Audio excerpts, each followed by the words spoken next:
When it comes to emotional or behavioral disorders, there is not a universally accepted definition of it.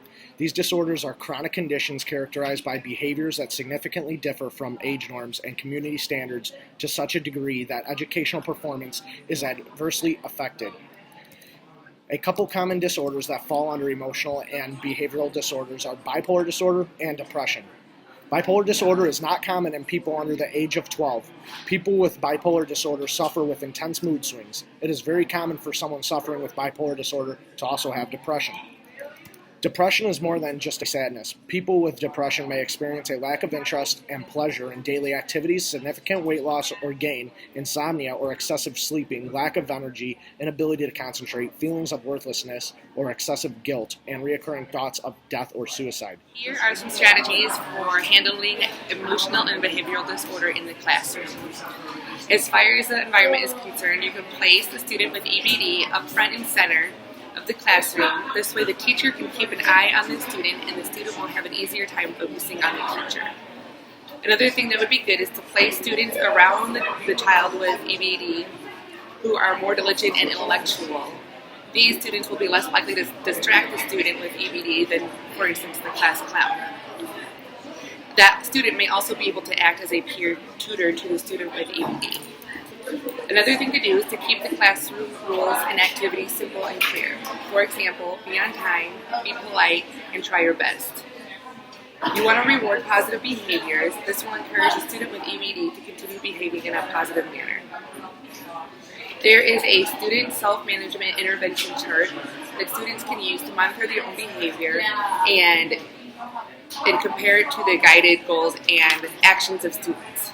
The reason for this self-management intervention is measuring one's target behavior and comparing it to external standards can result in lasting improvements in that behavior.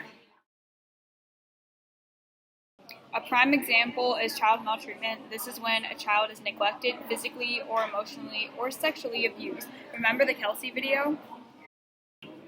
This individual that we interviewed has both bipolar disorder and depression.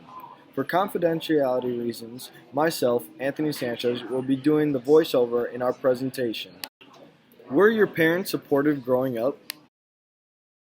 I didn't really have the love or affection from my parents, but I did get to do a lot of the things. I was in tap, gymnastics, art classes, and more. I had the best clothes to the latest toys and electronics. While I had all of that, I wouldn't say they exactly supported me. When was your first event with having an emotional behavioral disorder?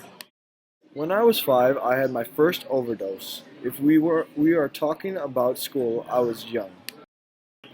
When were you diagnosed? At first, my mom got me tested with a learning disability. Later, I was diagnosed with PTSD. Even later, I was diagnosed with bipolar disorder, depression, anxiety disorder, sleep disorder, and other things. I took a lot of medications. How did you misbehave in school? In school, I had no one to talk to about the problems in my family. I began causing trouble in school, cheating on tests, stealing from my teacher, and I was overall difficult. Later, when I was older, I would rip up books, use foul language, throw things at my teacher, and didn't do any type of work. What kind of support did you get from school to help these problems? When I was in school, I was seeing a school therapist and I was also in speech class. I did go to many residential facilities growing up,